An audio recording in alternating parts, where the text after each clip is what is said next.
नमस्कार जी। सर साहिब। क्या नाम है जी आपका? कुमकुम। बहन जी आप कहाँ से हैं? जिला अमरोहा यूपी से। संत रामपाल जी महाराज से नाम दीक्षा आपने कब ली?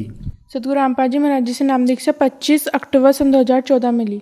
संत रामपाल जी महाराज से नाम दीक्षा लेने से पहले आप क्या भक्ति साधनाएं करती थी?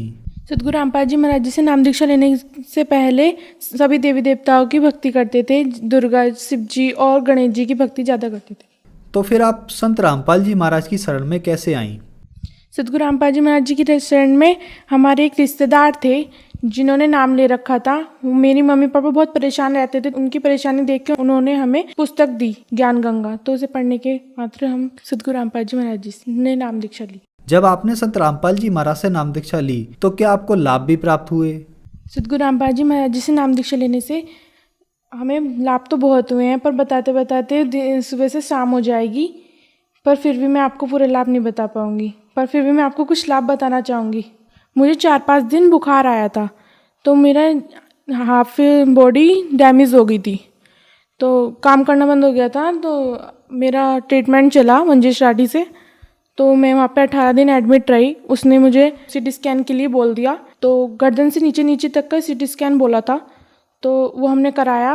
तो उन्होंने देखा कि गांठ और पस बताया था, तो उन्होंने हमें विवेकानंद डॉक्टर जी के पास बोला कि उनके पास एक बार और दिखा लो, वो बताएंगे क्या सही है क्या गलत है। तो हमने वहाँ दिखाया। उन्होंने फिर से मुझे कहा कि एक बार पूरा सीटी स्कैन करवाओ, ऊपर से लेके नीचे तक का पूरा।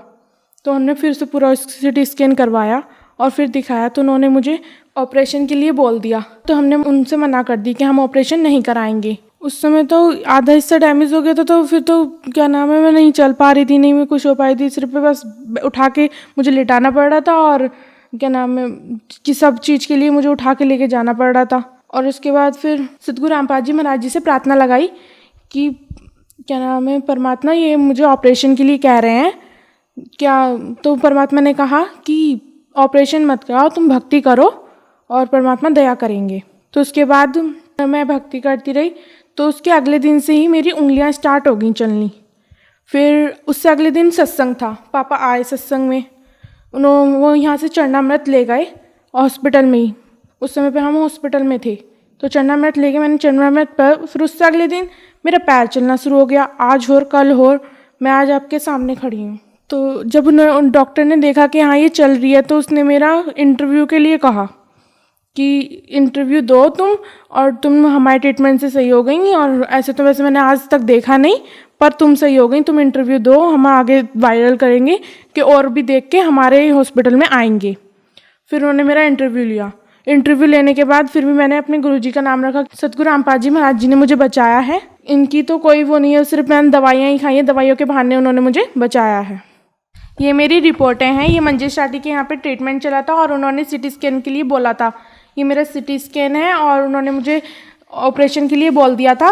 और हमने सतगुरु रामपाल जी महाराज जी से प्रार्थना में कहा कि परमात्मा हमारा ऑपरेशन के लिए बोला है, और क्या परमात्मा ने मना कर दिया, ऑपरेशन मत कराओ, तुम सिर्फ भक्ति करो ठीक हो जाओगी। संत रामपाल जी महाराज जी की कृपा से मैं आज बिना ऑपरेशन के ठीक हो गई। और मेरे पापा हैं, हम तारीख पे से आ रहे थे, तो वो डाले पे बैठे थे।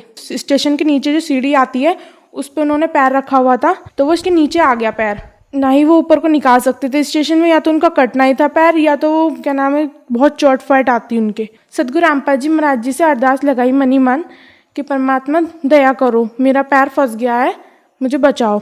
तो परमात्मा ने वहाँ पे इतनी जगह कर दी कि वो पैर बहुत आसानी से निकल गया।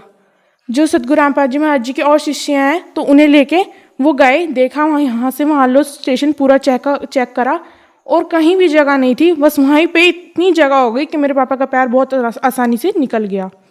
और मैं अपने भैया का लाभ बताना चाहूँगी कि वो स्कूल से आ रहे थे, वो बाइक से जाते हैं, वो स्कूल से आ रहे थे, तो आगे गाड़ी चल रही थी और पीछे ट्रक था, तो उनकी गाड़ी से टक्कर हो गई। तो या तो वो मतलब रोड पे गिर जाते तो ट्रक उनको कुचल देता, पर पता नहीं कैसे परमात्मा ने वो हैंडल घुमा दिया और वो जाके नाली का जो गड्ढा था उसमें जाके गिरे और अपने आप ही निकल गए।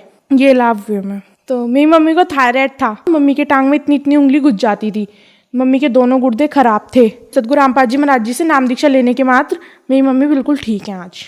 संत रामपाल जी महाराज से नाम दीक्षा लेने के बाद आपको बहुत सारे लाभ प्राप्त हुए। तो जो दर्शक आज आपको टीवी पर देख रहे हैं, आप उनको क्या संदेश देना चाहेंगी? मैं संदेश तो नहीं, मैं प्रार्थना करना चाहूँगी, आओ और नाम दीक्षा लो और अपना कल्याण करवाओ। यही एक गोल्डन चांस है, ये इस गोल्डन चांस को इसको जाने मत दो और आओ नाम दीक्षा लो, अपना कल्याण करो। संत रामपाल जी महाराज से नाम दीक्षा कैसे ली जा सकती है? सदगुरु रामपाल जी महाराज जी की नाम दीक्षा भिन्न भिन्न चैनलों पे सत्संग आता है, जैसे साधना चैनल, ईश्वर चैनल, इन पे सत्संग आता है। उनके नीचे पीली पट्टी चलती है, उस पर नंबर आते हैं। आप अपना नाम, पता, एड्रेस बता के नज़दीकी वो नामदान केंद्र का पता बता देंगे और वहाँ पे जाके नाम दीक्षा ले सकते हैं। धन्यवाद जी। सत साहिब।